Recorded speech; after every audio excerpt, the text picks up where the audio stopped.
What if the two people you trust the most hide a secret so devastating that it could shatter your entire world? Imagine waking up one morning to discover coded messages, hidden glances, and that unsettling feeling that your closest relationships are not what they seem. Your heart pounds with fear and betrayal, but you have no idea just how far this deadly web of lies can go. Every room in your home holds echoes of conversations you were never meant to hear. Every friendly gesture suddenly feels like a sharpened blade against your back. As you piece together clues, the tension climbs, leaving you torn between anger, heartbreak, and a haunting desire to uncover the whole truth. In this storm of emotions, one single question stands out. How far are you willing to go when everything you hold dear is on the brink of collapsing? Zoraya's heart pounded against her chest as she opened her eyes on that chilly autumn morning in Philadelphia. The air held that distinct October crispness that reminded her of pumpkin spice lattes and warm scarves. Those little luxuries she'd dreamed of, but could never afford growing up in North Philly's roughest neighborhood. Through the cream-colored curtains, weak sunlight filtered in, casting deceptively peaceful shadows across her bedroom walls. It was Columbus Day, a federal holiday, yet something felt terribly off, as if fate was granting her a few final moments of serenity before unleashing an emotional storm that would shatter her world forever.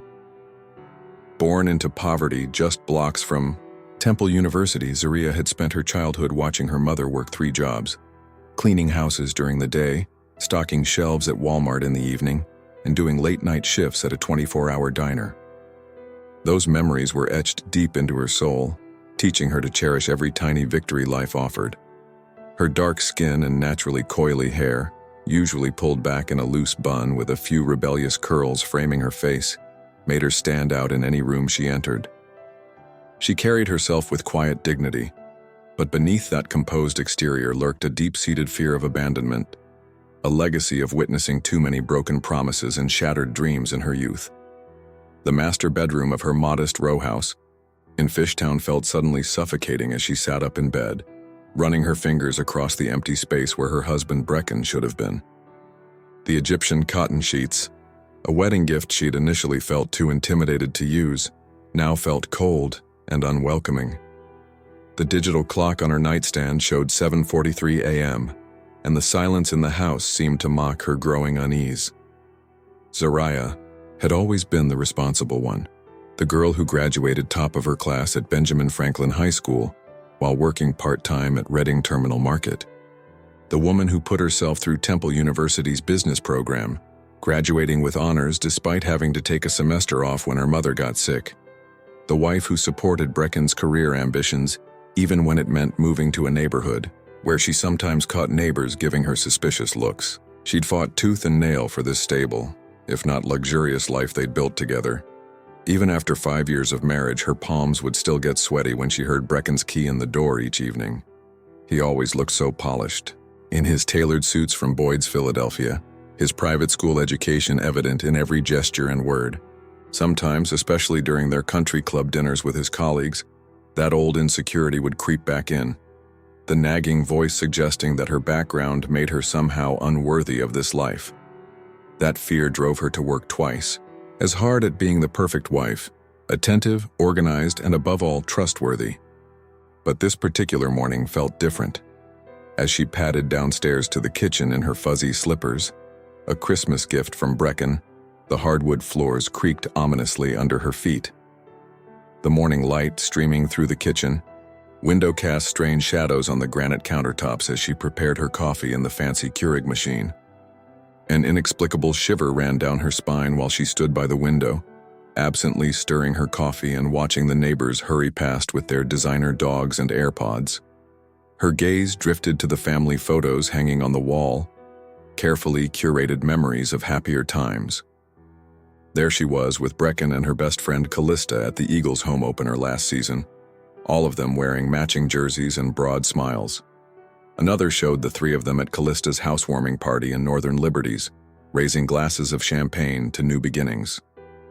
The genuine joy in those photos always touched her heart, speaking to the rare and precious nature of true friendship. But today, something about those smiling faces made her stomach churn. Maybe it was the way Brecken's hand rested just a little, too casually on Callista's shoulder in that New Year's Eve photo from Zahav restaurant. Or perhaps it was the knowing look they seemed to share in the snapshot from their shore house weekend in Avalon last summer. Zaria tried to shake off these thoughts. Surely she was just being paranoid, letting her childhood insecurities color her perception of the present. As she settled into her favorite armchair by the bay window, clutching her coffee mug like a lifeline, Zaria had no way of knowing that her instincts were right. She couldn't have guessed that this ordinary Monday would become the day she discovered, a loose thread that, when pulled, would unravel a tapestry of lies, betrayal, and manipulation. Her world, built so carefully on trust, love, and sacrifice, was about to implode in ways she could never have imagined. And the people she trusted most would turn out to be the architects of her destruction. The midday sun cast long shadows through the windows of Brecken's home office as Zaria methodically organized the scattered papers on his mahogany desk. The room still held traces of his cologne, that expensive Tom Ford fragrance she'd given him for their anniversary. Her hands trembled slightly as she straightened a stack of documents, trying to ignore the persistent buzzing of Brecken's iPhone, which he'd uncharacteristically left behind that morning. The phone vibrated again, dancing across the polished wood surface like a trapped insect. Zaria had never been the type to snoop. Trust had always been sacred to her, a lesson learned from watching too many relationships crumble in her childhood neighborhood. But something about the constant notifications made her stomach twist into knots. The device buzzed once more, and this time, Callista's name flashed across the screen, accompanied by a message preview that made Zaria's blood run cold. With shaking fingers, she picked up the phone. To her surprise, it unlocked immediately.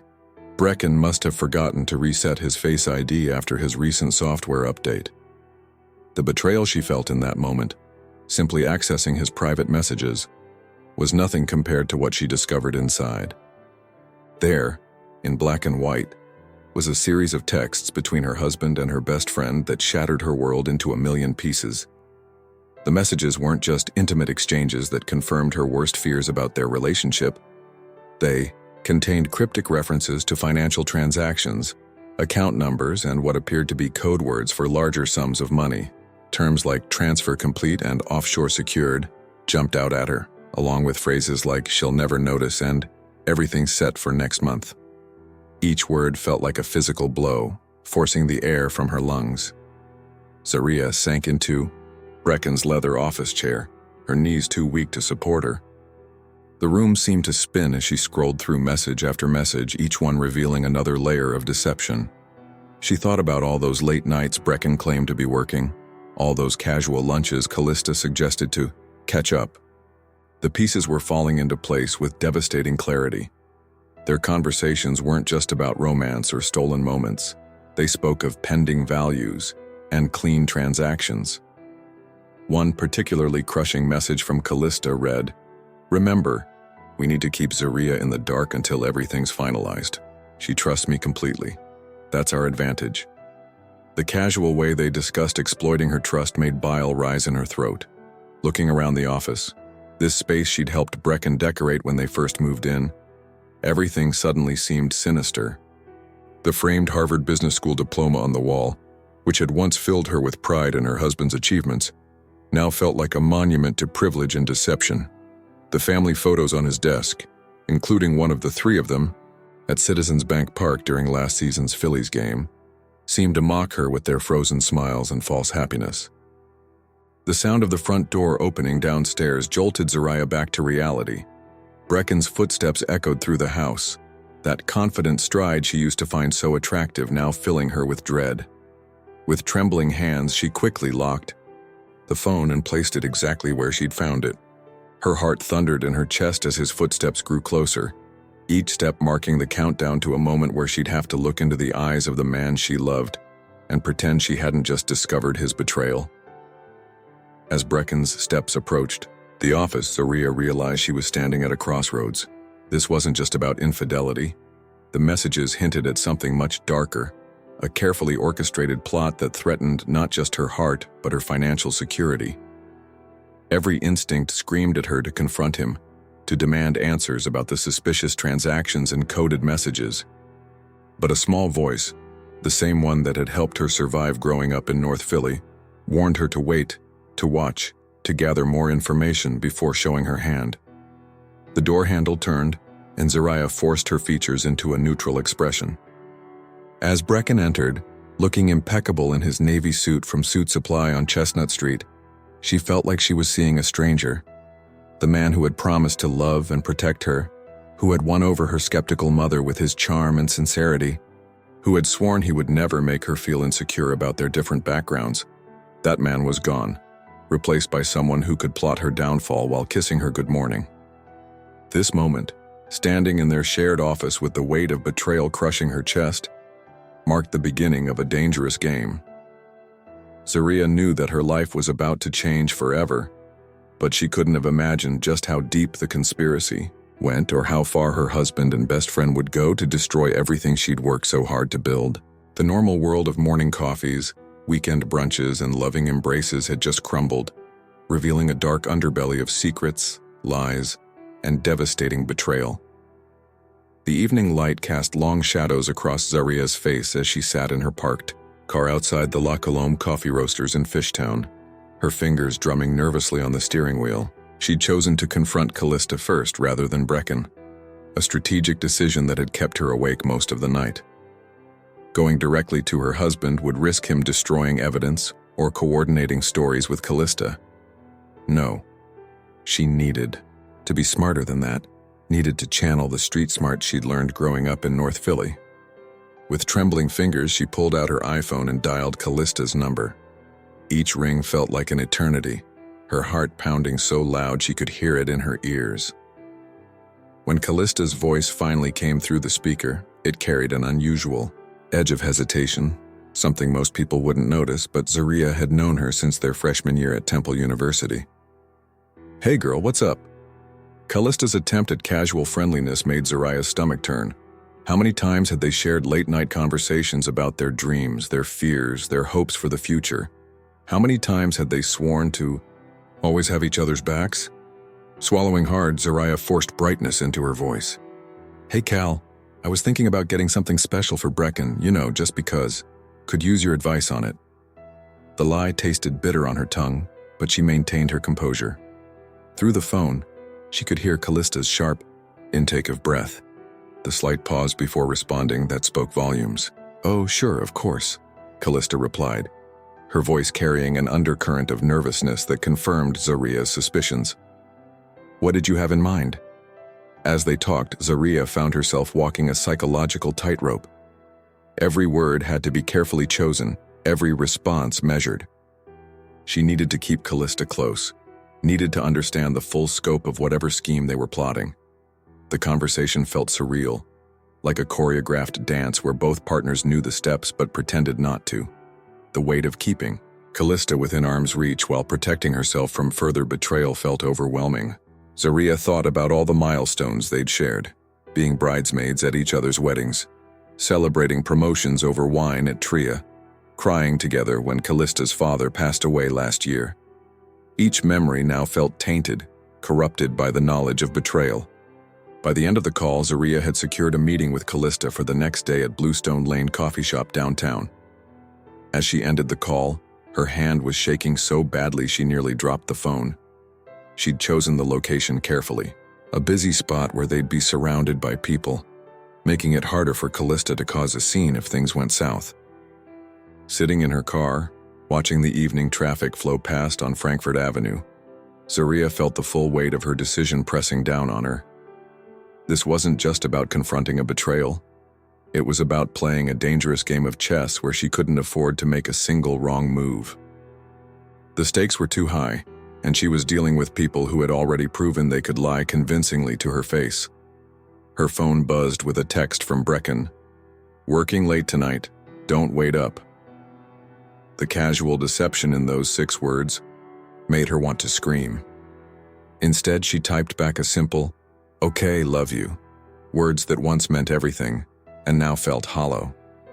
Each interaction was becoming a performance, a careful balance between showing too much and too little emotion. As darkness settled over Philadelphia, Zariah drove home through familiar streets that suddenly felt alien. The row houses and storefronts she passed daily now seemed to hold shadows and secrets. At a red light, she caught her reflection in the rearview mirror and hardly recognized herself. The strong, confident woman she'd worked so hard to become was being replaced by someone who jumped at shadows and questioned every smile. Back home, she moved through the house like a ghost, touching familiar objects that now felt like props in an elaborate stage play. The photos on the walls, the shared coffee mugs in the kitchen, even the throw pillows Callista had helped her pick out at West Elm. Everything felt like evidence of an elaborate con. That night, lying in bed beside Brecken, who had, despite his text, come home at a reasonable hour, Zariah stared at the ceiling fan slowly rotating above them. The steady whirring sound couldn't drown out the chaos in her mind. She thought about the next day's meeting with Callista, about all the possible ways it could go wrong, about the delicate balance between seeking truth and protecting herself. This was her first major decision in what would become a complex game of deception and discovery. The choice to keep Callista close, to gather information before showing her hand, felt both strategic and terrifying. As she finally drifted off to sleep, Zariah couldn't shake the feeling that she was walking into a trap of her own making. But sometimes, she reminded herself, you have to step into the darkness to find the light switch. Tomorrow would change everything, either revealing the full scope of the betrayal or launching her into an even more elaborate web of lies. As Philadelphia's night sounds filtered through the window, distant sirens, the rumble of the L train, the occasional car horn, Zariah steeled herself for what was to come. She had survived growing up in one of the city's toughest neighborhoods. She would survive this too. But the price of survival, she was beginning to realize, might be higher than she'd ever imagined. Zariah arrived at Bluestone Lane 20 minutes early, carefully selecting a table near the back where she could observe the entrance without being immediately visible. The morning rush had subsided, leaving a quiet hum of espresso machines and soft indie music playing overhead. She'd chosen her outfit with precise calculation, a casual cream sweater and dark jeans that suggested this was just another friendly coffee date, not the confrontation that made her heart race with every passing minute. Through the cafe's large windows, the autumn sun cast dappled shadows across the polished wooden tables. The familiar scent of coffee and freshly baked pastries, which usually brought comfort, now made her stomach churn. She thought back to countless morning meetups here with Callista, sharing secrets and dreams over lavender lattes and avocado toast. How many of those conversations had been genuine? How long had her best friend been plotting behind her back? When Callista finally walked through the door, the small bell above it chiming cheerfully, Zariah's chest tightened. Her former best friend looked immaculate as always in her Lululemon athleisure wear and perfectly styled blonde hair, the polished image of a mainline Philadelphia woman who'd never known real struggle. The sight of her made Zariah's fingers clench around her coffee cup, remembering all the times she'd defended Callista to her mother, who'd always said, "Those mainline girls only look out for their own kind." "Z, I'm so sorry I'm a few minutes late," Callista called out, her voice carrying that artificial brightness that Zariah now recognized as performative. "You would not believe the traffic on I-76 this morning." She air-kissed Zariah's cheek, and the familiar scent of her Chanel perfume brought back a flood of memories. Shopping trips to King of Prussia Mall, weekend brunches at Park, celebrating each other's promotions at Zahav. As Callista settled into her seat, arranging her Gucci bag just so, Zariah observed her with new eyes. The nervous way she checked her phone, the slight tremor in her hands as she ordered an oat milk latte, these weren't the actions of someone meeting their best friend. These were the tells of someone hiding something massive. The conversation started casually enough. Work gossip, complaints about the unseasonably cold weather, updates about mutual friends. But when Zariah mentioned wanting to invest some of her savings, she saw it. The flash of something predatory in Callista's eyes, quickly masked by friendly concern. "Actually," Callista said, leaning forward conspiratorially, "I might know some people who could help with that. They're really good at handling money for people like us." The way she emphasized us made Zariah's skin crawl, remembering the coded messages about transactions and offshore accounts. Zaria watched as her former friend launched into an elaborate pitch about exclusive investment opportunities and guaranteed returns. Each word felt like another betrayal, another confirmation that the woman sitting across from her was not the same person who'd held her hand through her mother's health scare 3 years ago. The cafe around them buzzed with the normal morning activity. Laptops clicking, phones buzzing, baristas calling out orders. But Zaria felt trapped in a bubble of unreality. Here she was, sitting across from someone who had been in her wedding party, who had cried with her through breakups and celebrations, who now seemed to be laying the groundwork for some kind of financial scam. "You know," Callista continued, her voice dropping to a whisper, "I could introduce you to some really influential people. They've helped me grow my portfolio significantly." She pulled out her phone, supposedly to show Zaria some numbers, but her hands were shaking slightly. That tiny tremor spoke volumes about the lies beneath the surface. As the morning wore on, Zaria felt a growing sense of nausea.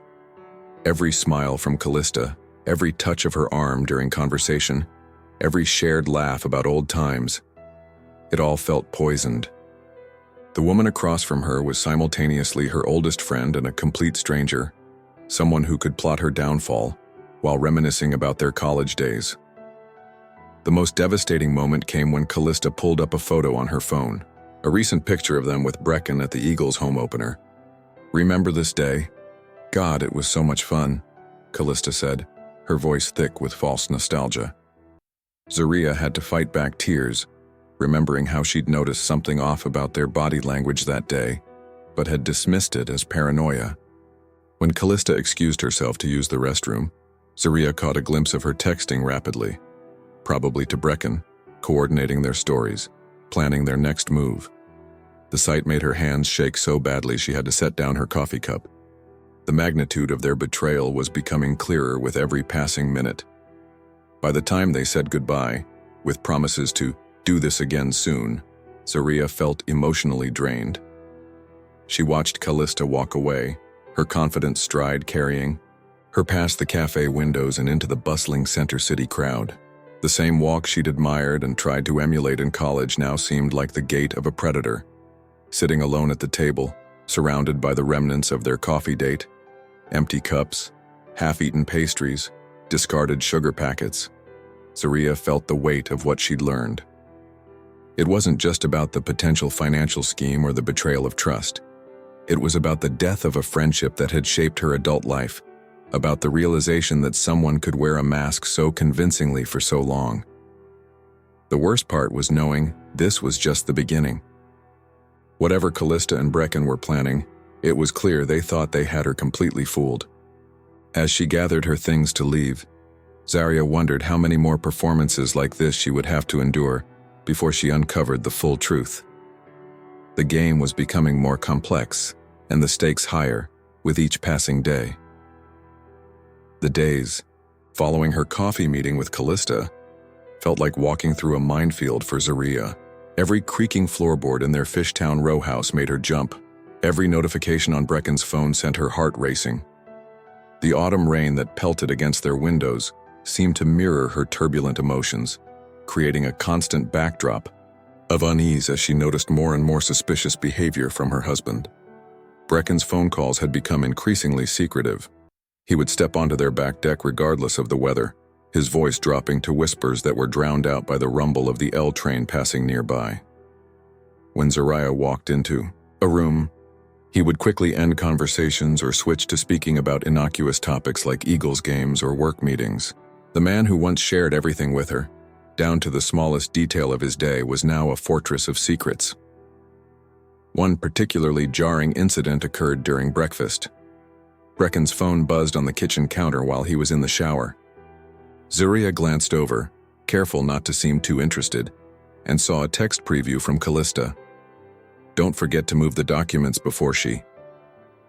The rest was cut off, but it was enough to make her hands shake as she poured her coffee, spilling some on their granite countertop.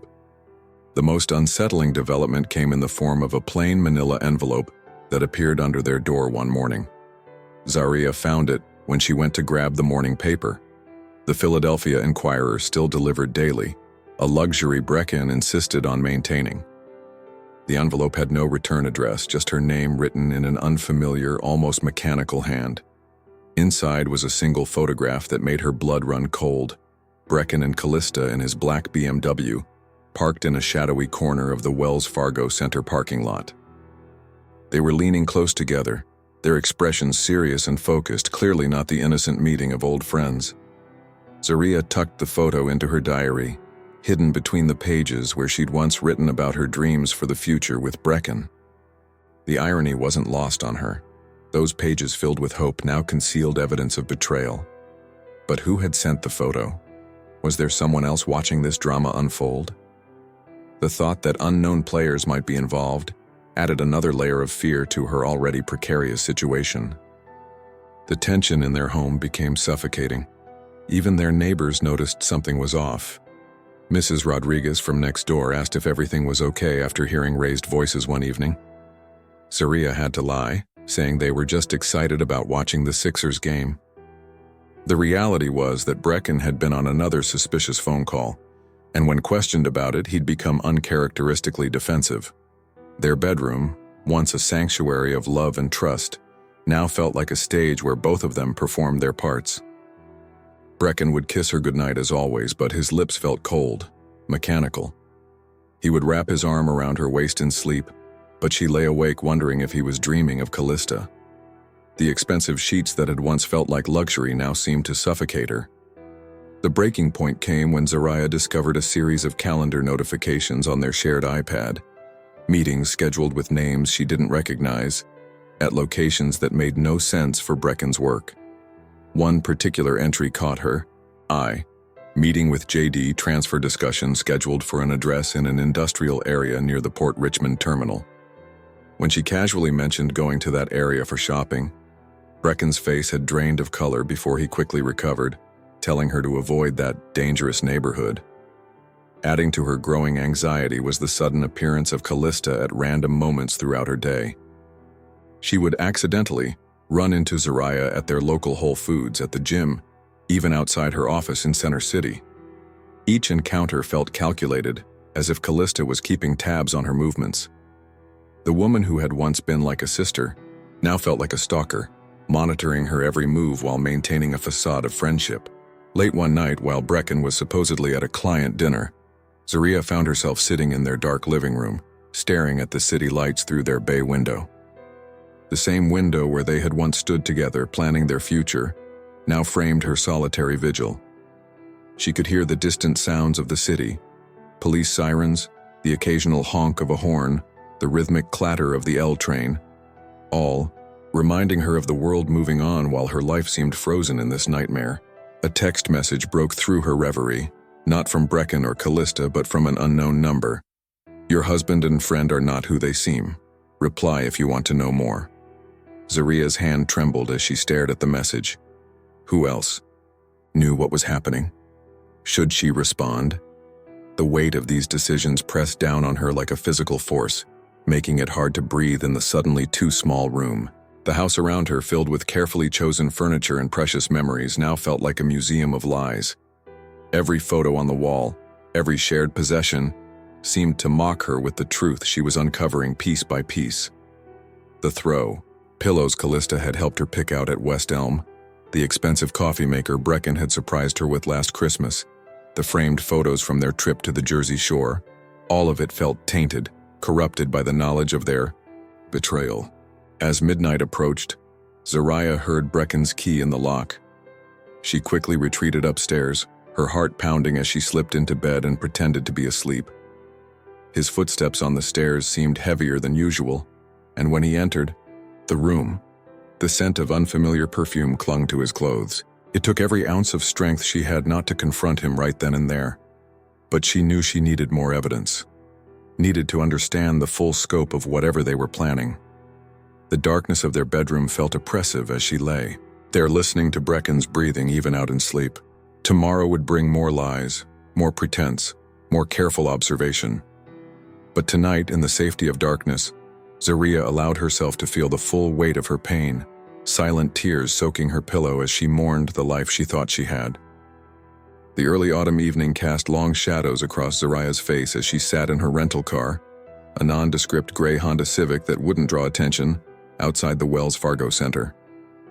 Brecken had told her he was flying to Boston for an important client meeting, even showing her his Delta Airlines confirmation email.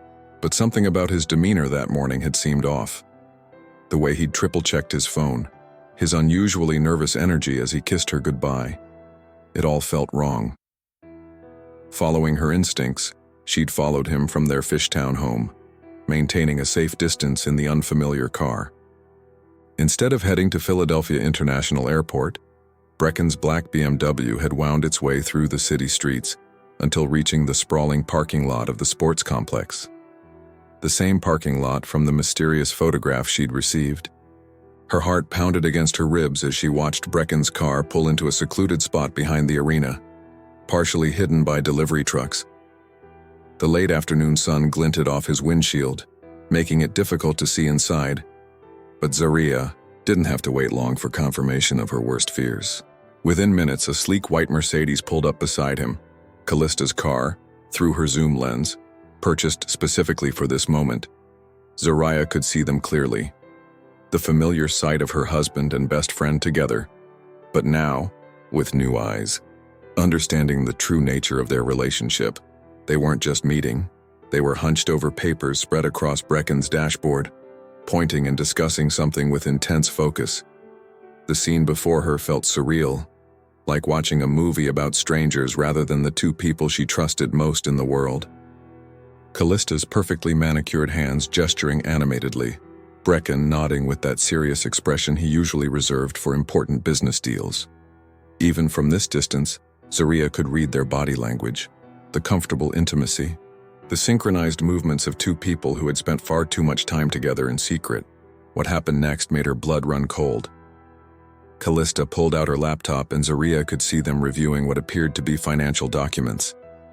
Through her camera's viewfinder, she caught glimpses of spreadsheets and what looked like legal papers. Most disturbing was seeing her own name at the top of one document, though she couldn't make out the details. "The papers are almost ready," Callista's voice carried faintly across the parking lot as she stepped out of her car for a moment.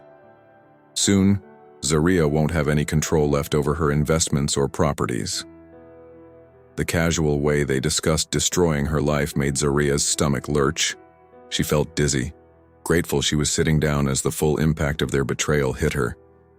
But there was more. As she continued watching, fighting back tears that threatened to blur her vision, she overheard fragments of their conversation that hinted at an even darker plot, something about offshore accounts, about moving money quickly before it could be traced. This wasn't just about an affair. They were planning something that could potentially ruin her financially. The autumn wind carried another snippet of their conversation. "The lawyer says once these papers are signed, she won't be able to touch any of it." Brecken's voice, so familiar yet now so foreign, spoke about her destruction as casually as he might discuss the weather. "Everything will be transferred before she even knows what's happening." Zaria's hands shook as she tried to steady the camera, documenting every moment of their meeting. The weight of their betrayal pressed against her chest like a physical force, making it hard to breathe in the confined space of the rental car. She thought about all the times Callista had comforted her through difficult moments, all the times Brecken had promised to protect her. Now here they were, plotting her downfall in broad daylight. Then something unexpected happened. Through her lens, she caught a glimpse of Callista's face as she turned toward her car. There were tears in her eyes. "I need this money, Brecken," she heard Callista say, her voice cracking. "Mom's treatment isn't covered by insurance, and without this..." The wind carried away the rest of her words, but Zaria had heard enough to feel her world tilt on its axis again. This new information added another layer of complexity to an already complicated situation. Callista's mother, who had always treated Zaria like a daughter, was sick? Was that why they were doing this? The revelation didn't justify their actions, but it added a painful dimension of understanding. Zaria remembered how desperate she'd felt when her own mother had been ill, how she would have done almost anything to help her. As the sun began to set, casting an orange glow across the parking lot, Zaria watched them wrap up their meeting. The careful way they checked their surroundings before sharing a quick embrace, the practiced casualness with which they departed, in different directions, it all spoke of a long-established routine. How many times had they met like this while she sat at home, trusting them both completely? Driving home in the gathering darkness, Zaria felt the weight of everything she'd witnessed pressing down on her. The photographs on her camera felt like ticking bombs, evidence of a betrayal so complete it threatened to shatter not just her marriage but her entire worldview. The Philadelphia skyline glittered in her rearview mirror, the familiar sight now seeming as false as the people she'd trusted most. Back in their quiet house, Zaria moved through the rooms like a ghost, touching familiar objects that now felt tainted by deception. When Brecken called later to say he'd landed safely in Boston, she played her part perfectly, asking about his flight and wishing him a successful meeting. Each lie he told was another knife in her heart, but she kept her voice steady, knowing that now she held cards they didn't know about. That night, alone in their bed, Zaria stared at the ceiling fan slowly rotating above her, its steady rhythm failing to calm her racing thoughts. The magnitude of what she'd discovered today, not just the betrayal, but the complexity of motivations behind it, left her feeling adrift in a sea of uncertainty. Sleep remained elusive as she considered her next move, knowing that every decision from this point forward could determine not just her emotional, but her financial survival. The days after witnessing Brecken and Callista's secret meeting unfolded in a haze of barely contained emotions for Zaria. Each morning brought new challenges as she navigated the treacherous waters of her transformed life. The familiar rhythms of their Fishtown home, the coffee maker's morning gurgle, the distant rumble of the L train, the creak of their hardwood floors, now seemed to mock her with their normalcy. One particularly challenging afternoon, Zaria found herself seeking guidance from Officer Jace Thompson, a police detective she'd met at a community outreach event months ago. They sat in a quiet corner of Reading Terminal Market, the bustling crowds and aromatic food stalls providing perfect cover for their conversation. Jace's dark eyes reflected concern as she carefully laid out her discoveries, her voice barely audible above the market's cheerful chaos. "These messages, the financial documents, the secret meetings, they're definitely planning something big," she explained, sliding her phone across the table to show him the photos she'd taken. The veteran cop's expression darkened as he scrolled through the evidence, his weathered face growing increasingly serious with each swipe. "This is serious, Zaria," he said, keeping his voice low. "But without concrete proof of illegal activity, my hands are tied officially." He paused, glancing around before continuing. "What you need is hard evidence, documents, recordings, anything that clearly shows their intentions. But be careful. If they catch you gathering evidence, things could get dangerous fast." The warning sent a chill down her spine, making her acutely aware of how vulnerable she'd become. The market's warmth suddenly felt stifling, the cheerful voices of vendors hawking their wares a jarring contrast to her inner turmoil. Jace gave her his personal number, urging her to call immediately if she ever felt threatened. That evening, returning home felt like walking into enemy territory. Brecken was in the kitchen cooking dinner as if everything was normal. The domestic scene so perfectly crafted it made her want to scream. The scent of his signature pasta dish filled the air, the same meal he'd made the night he proposed. The memory of that happy evening now felt like a knife twisting in her gut. "Hey, honey," he called out, his voice warm and loving. "I made your favorite." He moved to kiss her cheek, and it took every ounce of strength she possessed not to flinch. Away from his touch, how could he act so normal while plotting to destroy her? The dichotomy between his loving husband persona and his secret scheming made her head spin. During dinner, Zaria watched him carefully, noting how often he checked his phone. The way his eyes wouldn't quite meet hers when she asked about his day. Every gesture, every word felt calculated now that she knew the truth. The pasta, despite being perfectly cooked, tasted like ashes in her mouth. Later that night, while Brecken was in the shower, his phone buzzed with a message from Callista. Zaria's heart raced as she glimpsed the preview. Everything's set for next week. She won't know what hit her. The casual cruelty of those words made her hands shake as she placed the phone back exactly where it had been, The worst part was maintaining her composure when Brecken emerged from the shower, smelling of his expensive body wash, acting like the devoted husband she'd thought he was. He wrapped his arms around her waist, nuzzling her neck the way he always did, but now his touch felt poisonous. Each gesture of affection was a lie. Each tender moment a carefully constructed facade. That night, lying beside him in their bed, Zaria felt more alone than she ever had growing up in North Philly's toughest neighborhood. At least there, the dangers had been obvious. Here, they wore the face of love and friendship. The steady sound of Brecken's breathing beside her, once comforting, now felt like the countdown to her own destruction. Sleep refused to come as her mind raced through possible scenarios. What exactly were they planning? How much time did she have left? The moonlight filtering through their bedroom window cast strange shadows on the wall, turning familiar shapes into threatening forms. Every creak of their old house made her flinch. Every distant siren reminded her of how quickly life could fall apart. In the darkest hour of the night, Zaria made a decision.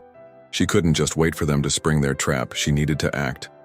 But any wrong move could alert them to her knowledge and accelerate their plans. The game she was playing required perfect timing, flawless execution, and nerves of steel. Beside her, Brecken stirred in his sleep, mumbling something unintelligible. The man she'd promised to love forever, who'd sworn to protect her through thick and thin, was now the architect of her potential downfall. The irony was almost too much to bear. A tear slipped down her cheek, but she quickly wiped it away. She couldn't afford the luxury of grief, not when survival required her complete focus. The weight of her situation pressed down on her chest like a physical force. Every breath felt like a struggle as she contemplated the magnitude of what she faced. This wasn't just about saving her marriage or her friendship anymore. It was about protecting everything she'd worked so hard to build, everything she'd sacrificed for, everything she'd achieved despite the odds stacked against her. As dawn began to paint the sky in shades of pink and gold, Zaria lay awake, planning her next moves with the careful precision of someone who knew the stakes couldn't be higher. The morning light crept across their bedroom floor, illuminating the life she and Brecken had built together. A life that now felt like an elaborate stage set. Beautiful, but ultimately fake. Sitting at her desk in their home office, one rainy afternoon, Zaria's fingers hovered over her keyboard as she searched for information about the lawyer she'd seen mentioned in Brecken's files. The steady patter of rain against the windows provided a somber backdrop to her investigation, each drop echoing the growing dread in her heart. Attorney Marcus Blackwood's website painted a troubling picture. His Philadelphia law practice specialized in asset transfers and what he euphemistically called creative wealth management solutions. Scrolling through case histories, Zaria's stomach tightened. There was a pattern of wealthy clients mysteriously transferring assets just before their spouses filed for divorce, leaving their partners with nothing. The office suddenly felt too small, too confined. Even the familiar view of their tree-lined Fishtown street through the window seemed threatening now.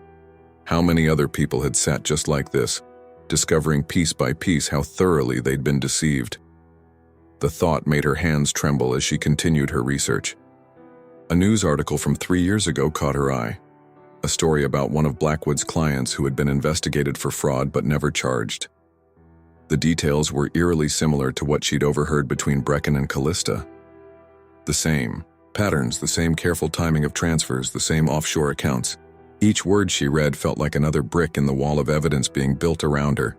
But then something unexpected stopped her cold. Near the bottom of the article was a mention of charity work. Blackwood had helped establish a foundation for families struggling with expensive medical treatments, the same kind of foundation that could help someone like Callista's mother. The revelation hit Zaria like a physical blow, forcing her to confront the complexity of the situation. She thought back to all the times Callista had mentioned her mother's health in passing, how she'd seemed increasingly stressed about money despite her successful career.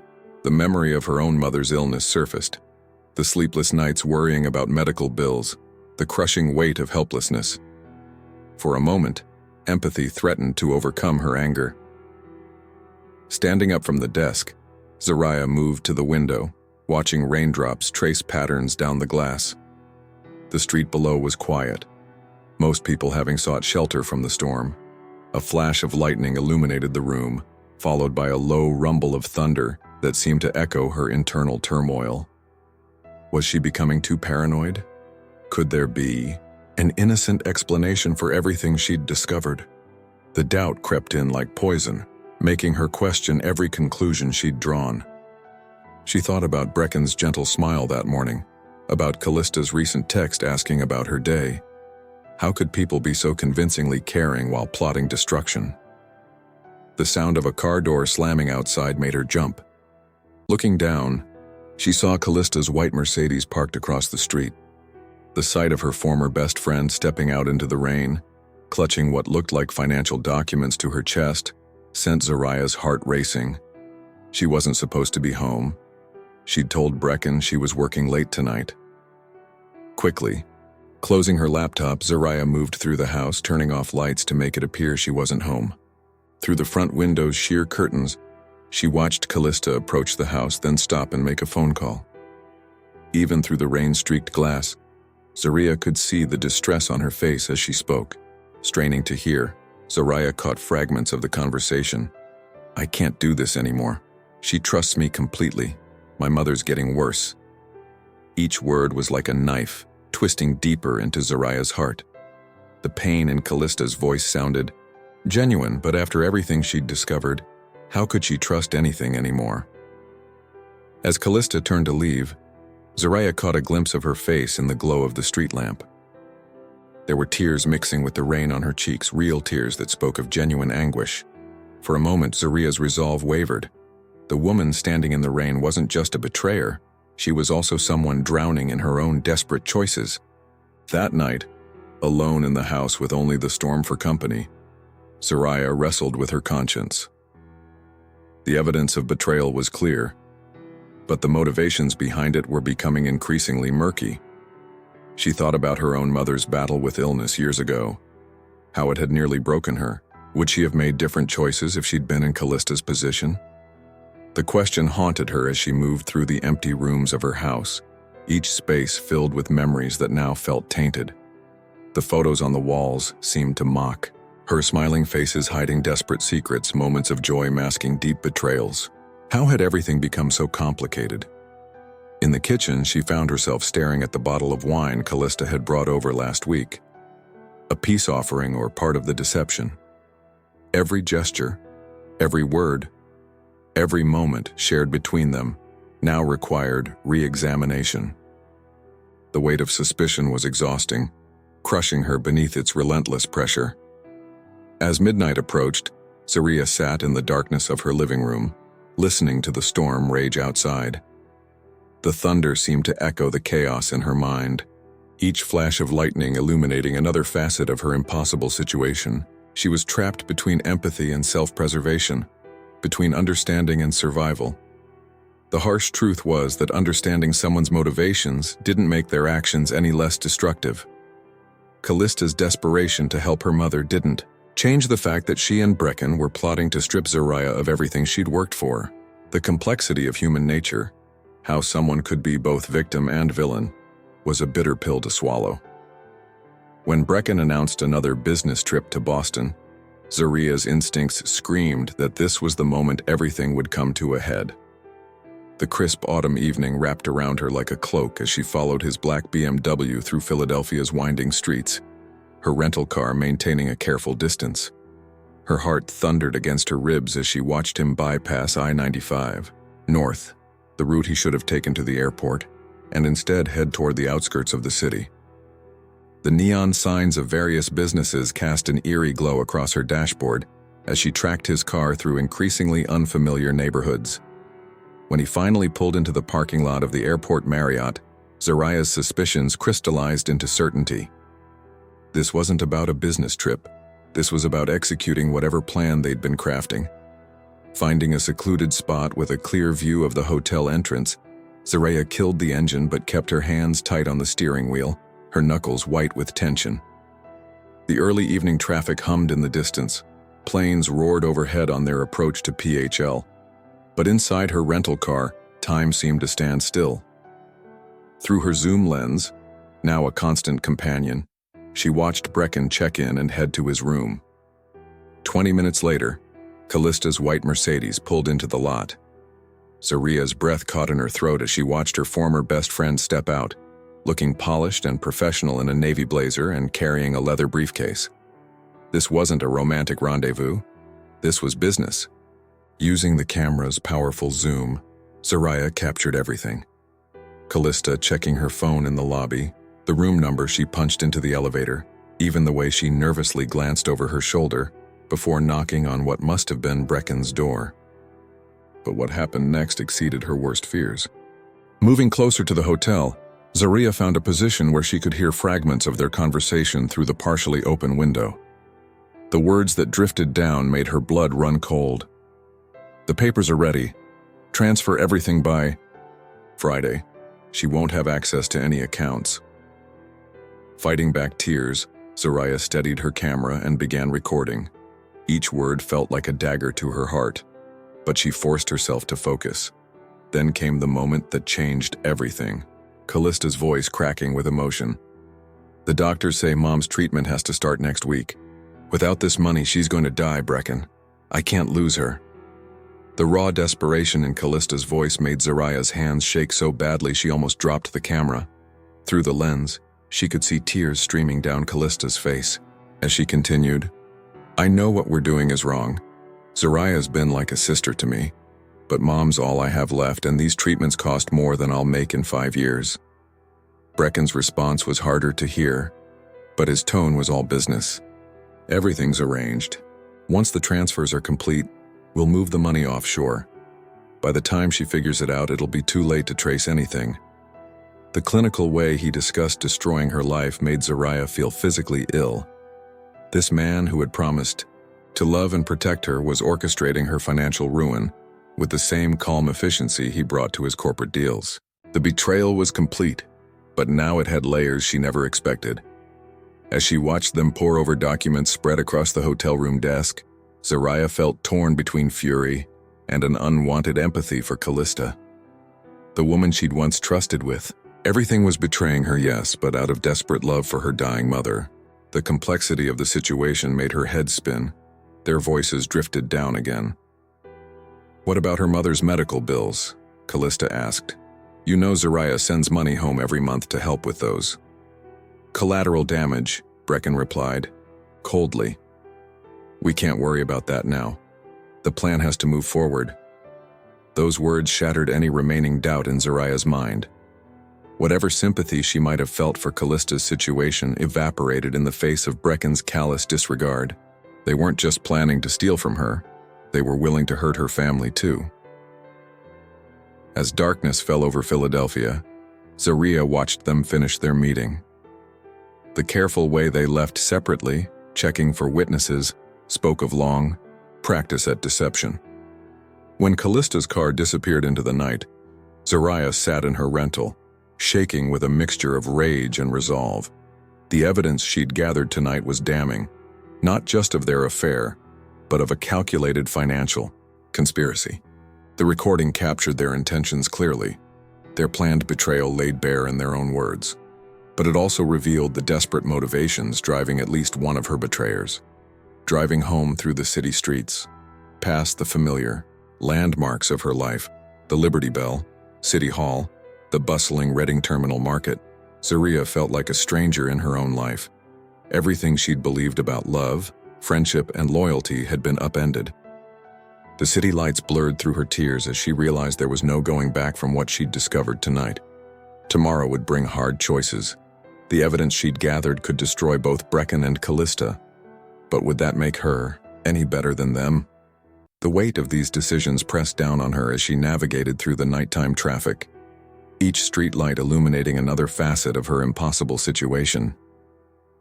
The morning light filtered through the windows of Zaria's Fishtown row house, casting long shadows across her dining room table where she sat with Officer Jace Thompson. The evidence she'd gathered lay spread before them. Photos, recordings, financial documents, each piece telling part of the devastating story of betrayal she'd uncovered. "This is more than enough for a formal investigation," Jace said, his weathered face grave as he reviewed the hotel recording. But timing is crucial here. We need to catch them in the act of attempting the transfers. He paused, dark eyes meeting hers. Are you ready for what comes next?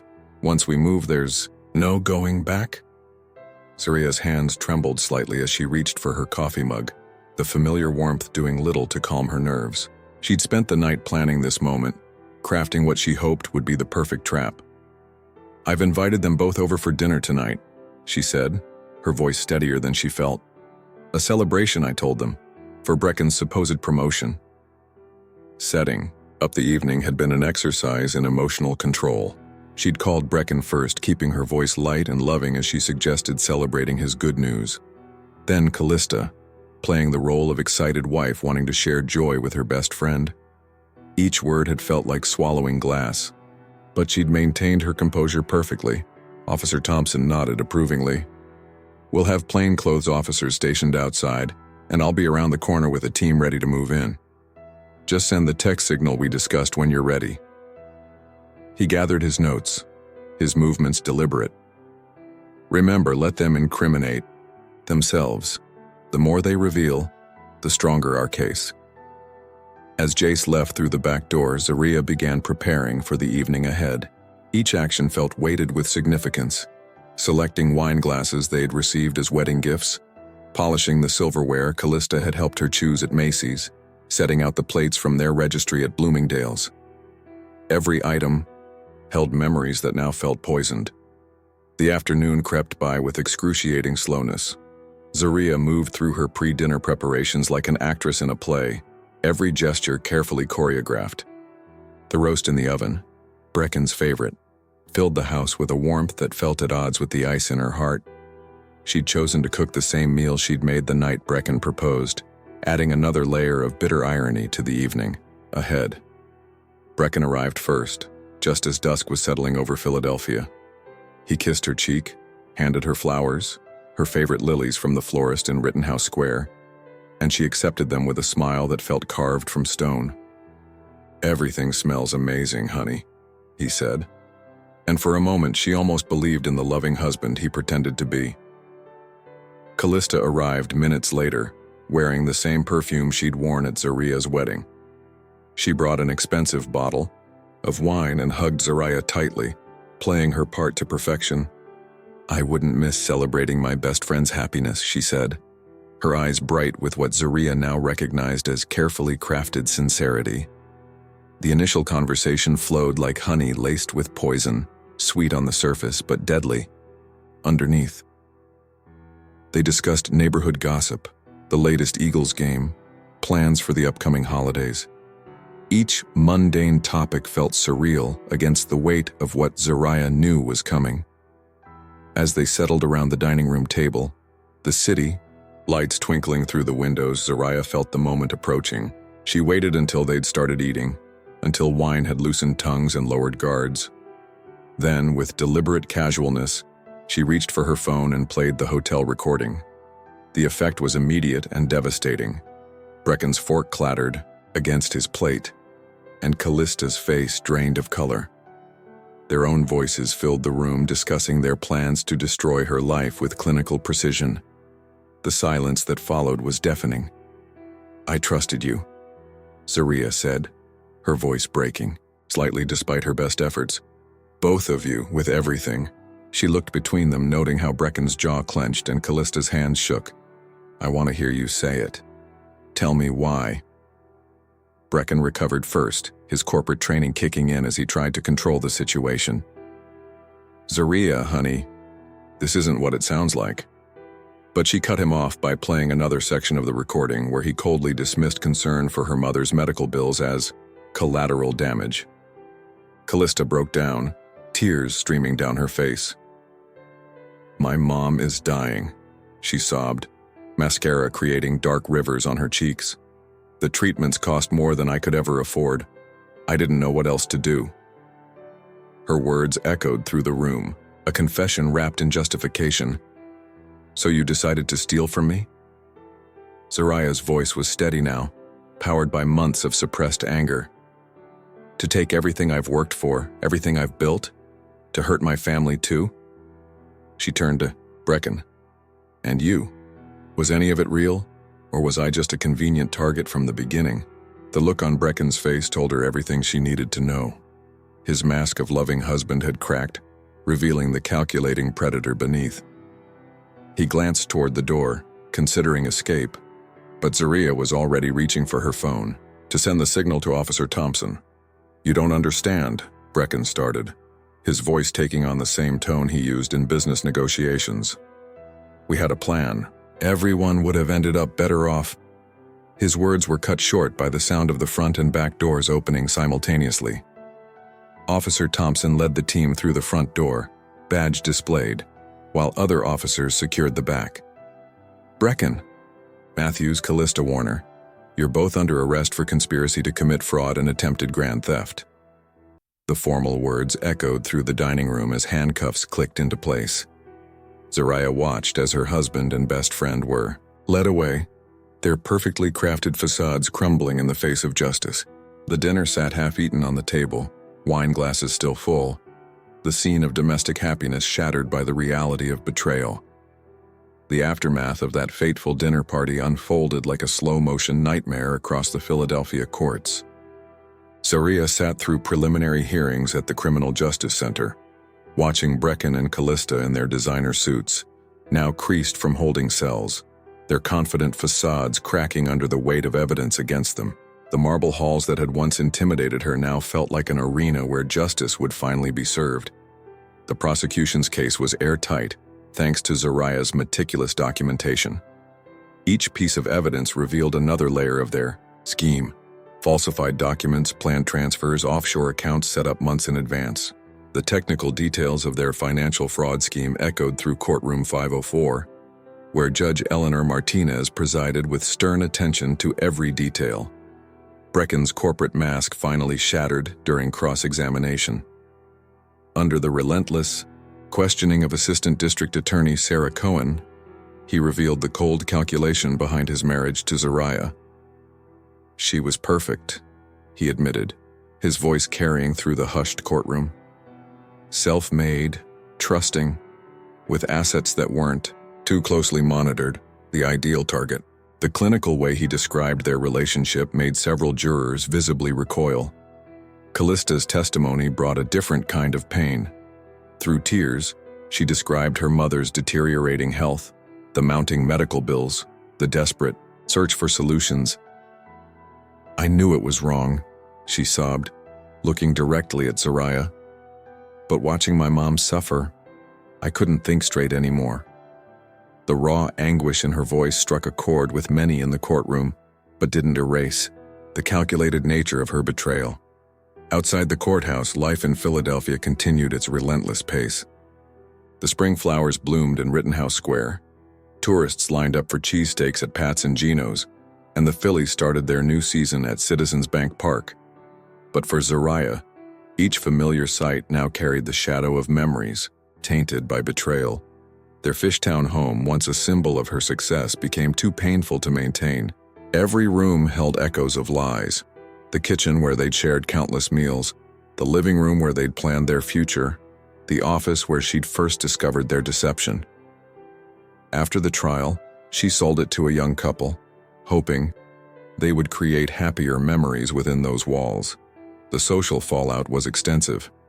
Their shared friends from the country club struggled to process the revelations, many taking sides or withdrawing completely. Zaria found unexpected support from her old neighborhood in North Philly, where her mother's friends rallied around her with home-cooked meals and unwavering loyalty. Their simple, honest affection helped heal wounds she hadn't even recognized. One rain-soaked afternoon, Zaria received unexpected news.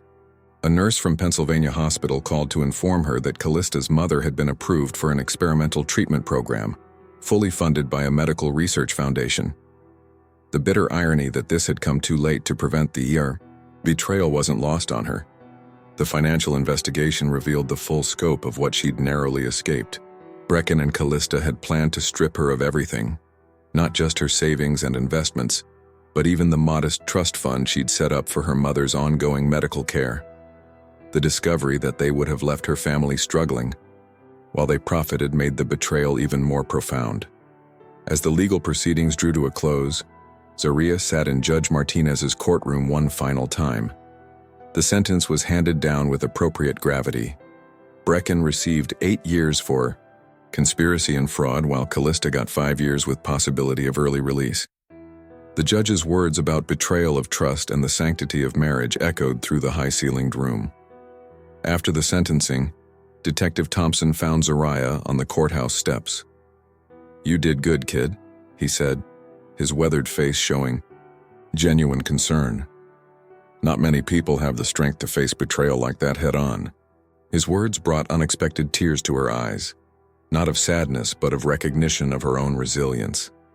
The media coverage eventually died down. The Philadelphia Inquirer ran one final story about the case, focusing on the broader implications of financial fraud in marriages. Zaria declined all interview requests, choosing instead to focus on rebuilding her life away from the spotlight. In the end, the practical details of divorce and asset recovery proved easier than healing the emotional wounds. Zaria found herself jumping at shadows, questioning every new friendship, struggling to trust even the most basic interactions. The betrayal had left scars that would take years to fade, yet somehow, through it all, she discovered a strength she never knew she possessed. The girl who grew up in North Philly watching her mother work multiple jobs had become a woman who could face down sophisticated betrayal and emerge stronger. It wasn't the victory she'd wanted, but it was a victory nonetheless. 6 months after the trial, Zaria stood at the window of her new apartment in Northern Liberties, watching the sun set over the Philadelphia skyline. The space was smaller than her old house in Fishtown, but it felt cleaner somehow, unburdened by the weight of betrayal. The hardwood floors creaked beneath her feet as she moved through rooms she'd decorated herself, each piece chosen to represent her new beginning. Therapy sessions with Dr. Sarah Goldstein had become a weekly constant, helping her navigate the complex emotions that still surfaced at unexpected moments. Sometimes it was the sight of a black BMW like Brecken's, sometimes the scent of Callista's favorite coffee at La Colombe, sometimes just the sound of laughter that reminded her of happier times. But the panic attacks that had plagued her in the early days were becoming less frequent.